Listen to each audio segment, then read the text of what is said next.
بسم الله الرحمن الرحيم. قل أوحي إلي أنه استمع نفر من الجن فقالوا إنا سمعنا قرآنا عجبا يهدي إلى الرشد فآمنا به ولن نشرك بربنا أحدا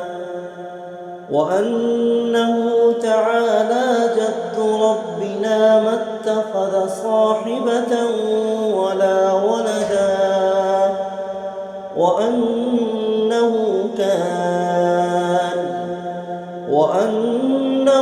كان يقول سفيهنا على الله شططا وأنا ظننا أن لن تقول الإنس والجن على الله كذبا وأنه كان رجال من الإنس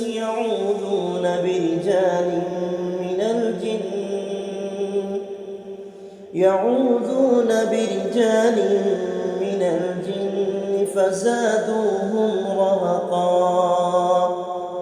وأنهم ظنوا كما ظننتم أن لن يبعث الله أحدا وأنا لمسنا السماء فوجدناها ملئت حرسا شديدا وشهبا وأنا كنا نقعد منها مقاعد للسمع فمن يستمع الآن يجد له شهابا رصدا وأنا لا ندري أشر أريد بمن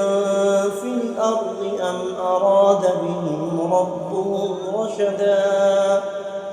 وأنا منا الصالحون ومنا دون ذلك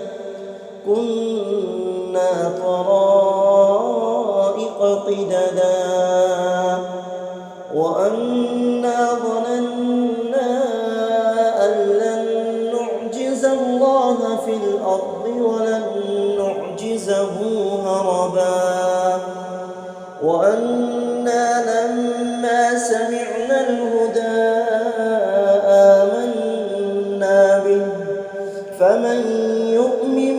بربه فلا يخاف بخسا ولا رهقا وأنا منا المسلمون ومنا القاسطون فمن أسلم فأولئك تحروا رشدا.